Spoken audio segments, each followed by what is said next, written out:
ini akan diputuskan nanti oleh rapat permusyawaratan hakim, apakah permohonan saudara ini akan diputus tanpa panel, tanpa pleno, atau diputus setelah pleno.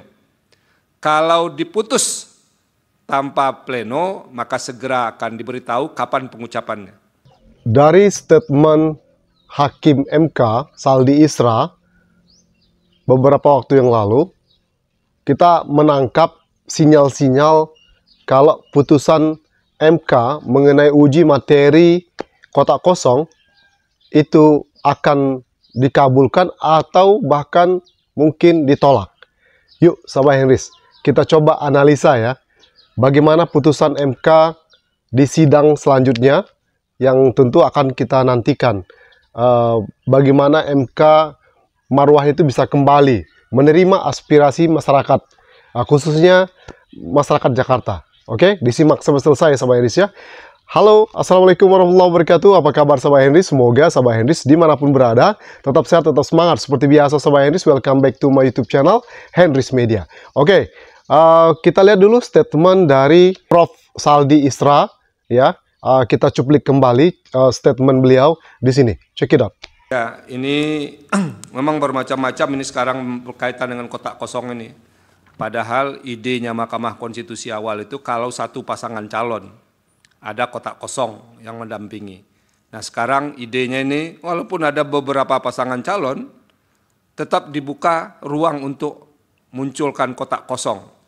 Nah padahal ada cara lain juga kan, putusan Mahkamah Konstitusi mengusung calon perseorangan. Nah itu. Nah, calon perseorangan itu cara juga. Nah, kita tidak tahulah kenapa nih satu kelompok yang berinisiatif atas nama seseorang itu kemudian tidak melakukan upaya melalui jalur perseorangan. Nah itu. Tapi terlepas dari itu, permohonan ini sudah dinyatakan perbaikan ini kami terima dalam pengertian ini akan kami laporkan kepada majelis panel.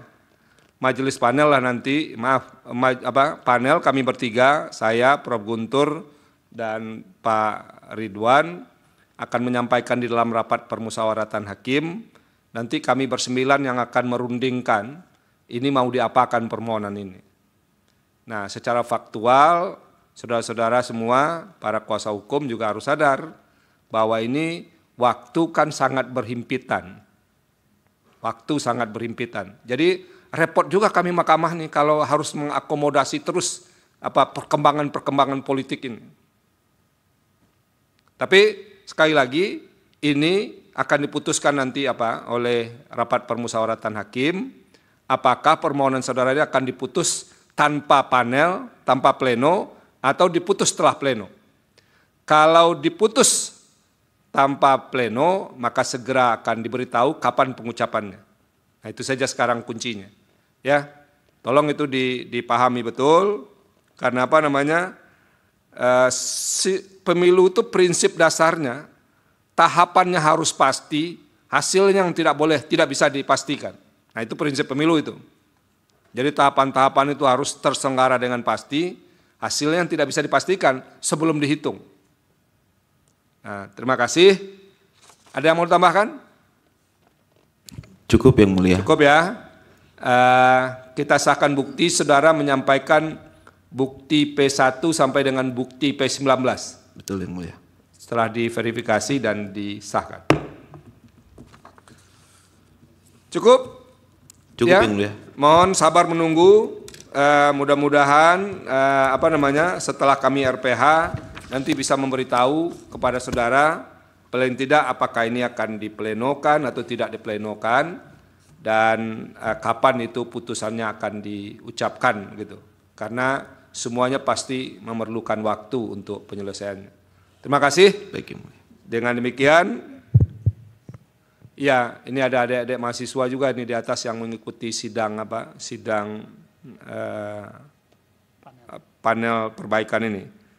Dengan demikian, sidang untuk perbaikan permohonan perkara nomor 127 PUU 22 Romawi 2024 dinyatakan selesai, sidang ditutup. Dari statement tersebut, kita bisa menangkap apa keputusan MK selanjutnya, apakah uji materi yang diajukan oleh para pemohon itu akan diterima oleh MK atau ditolak.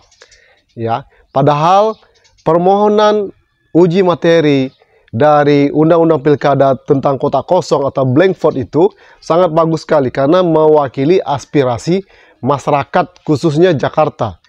Kenapa?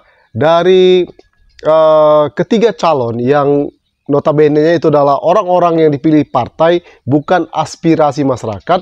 Masyarakat menginginkan Pak Anies Baswedan kembali menjadi pemimpin Jakarta, tapi jalannya tertutup oleh kepentingan elit para partai, ya kan?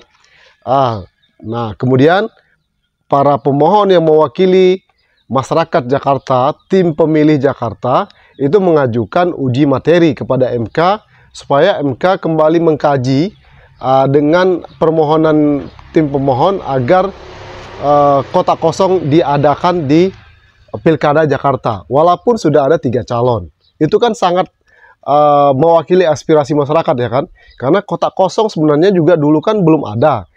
Tentu ada uji materi undang-undang gitu ya ke MK, kemudian diadakan kotak kosong. Tapi kebanyakan sekarang kan kotak kosong itu dijadikan alat politik gitu ya.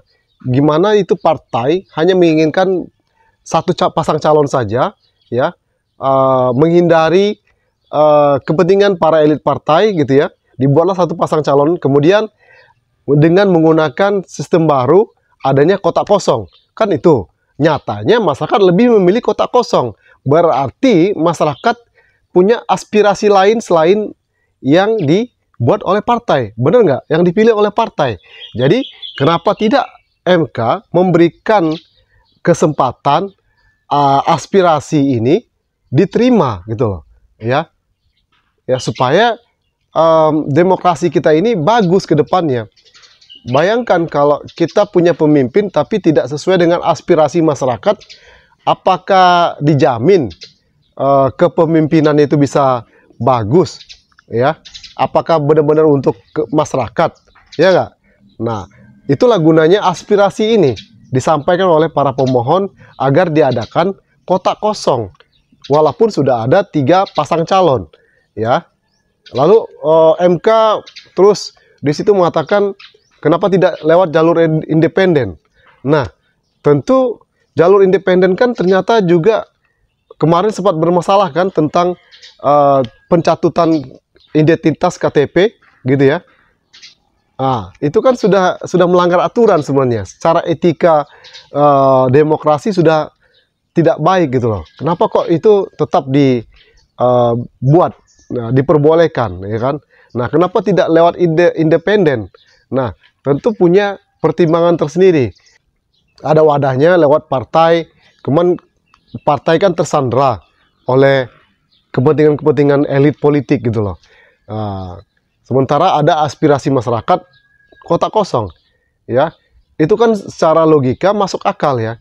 Kalau di arah lain ada kotak kosong, kenapa tidak Pilkada Jakarta juga diadakan kotak kosong guna memenuhi aspirasi masyarakat Jakarta yang ingin kembali Anies Baswedan memimpin Jakarta lewat aspirasi masyarakat Jakarta. Tapi jawaban dari Hakim Saldi Isra, ya, Hakim MK itu sangat menurut saya tidak ada angin segar gitu loh. Apalagi putusannya nanti itu kan dimusyawarahkan dengan beberapa hakim lain, dan di MK ini kita ketahui bersama kan, itu para hakim ini utusan dari kepentingan-kepentingan elit gitu loh. Partai kah? Ya, kalau politik orang yang memutuskan mereka tidak suka dengan itu, ya udah nggak jadi kan gitu. Dan kita ketahui bersama kan dulu pernah berubah undang-undang di MK itu tentang batas usia pencalonan, ya kan? Ya, di mana waktu itu Gibran bisa lolos gitu loh dari MK. Nah, itu kok bisa lolos? Padahal itu bukan aspirasi masyarakat, tapi lebih ke segelintir orang kan gitu ya. Nah, kok bisa dilolos? Karena ada oknum Paman Usman di situ, ya kan? Nah, jadi kepentingannya inilah jelas tampak banget gitu loh. Jadi dari jawaban statement dari Hakim MK kemarin kita perhatikan ya untuk MK menerima uji materi kotak kosong itu sangat kecil kemungkinan. Ya Allah alam ya. Tapi tentu kita berupaya seperti timnya Pak Anies, tim kuasa hukum tentu berupaya secara konstitusional ya agar demokrasi bisa berjalan dengan baik ya kan. Mudah-mudahan itu bisa terlaksana dengan baik. Tapi kita nggak tahu ya bukannya tidak optimis ya. Tapi jawaban para hakim itu mengisyaratkan kalau ini akan ditolak gitu loh ya. Jadi lembaga-lembaga konstitusi kalau itu tidak profesional ya beginilah, hanya atas kepentingan elit tertentu, orang-orang segelintir orang tertentu ya, demokrasi kita tidak berjalan dengan baik. Apapun itu sahabat Henrys, kita tunggu nanti putusannya. Insya Allah Henrys Media akan update selalu bagaimana putusan dari uji materi kotak kosong, apakah MK menerima atau malah sebaliknya menolak. Tentu kalau menolak kita semua pasti kecewa dong, aspirasi masyarakat tidak ditampung. Lalu di situ Hakim sempat mengatakan kenapa tidak lewat DPR. Ya kita ketahui bersama bagaimana DPR sekarang. Apakah DPR bisa menyalurkan ataupun menyambung aspirasi masyarakat? Apalagi anggota-anggota yang sekarang terpilih, ya banyaknya para public figure ya kan. Apakah aspirasi masyarakat akan terbangun? Ditambah lagi ketuanya itu lagi ya kan, ya tampak sekali nanti DPR ini ya cuman jadi alat kepentingan para oknum tertentu gitu loh, segelintir orang ya kan. Oke, itu sahabat Henrys, analisa Bang Henrys mengenai putusan MK nanti. Mudah-mudahan sesuatu yang baik akan kita dapatkan, walaupun ya kita melihat dari statement dari Hakim MK kayaknya kemungkinan dikabulkannya sedikit. Tapi apapun itu kita berusaha supaya kita kawal terus, kita suarakan terus. Ya mudah-mudahan hal kecil yang kita lakukan lewat mungkin konten analisa seperti ini bisa demokrasi Indonesia ini makin baik ke depannya. Oke, itu saja video kali ini sahabat. Thank you for your attention. One more time, don't forget to subscribe, like, comment, and share. See you in the next video. Wassalamualaikum warahmatullahi wabarakatuh. Bye bye.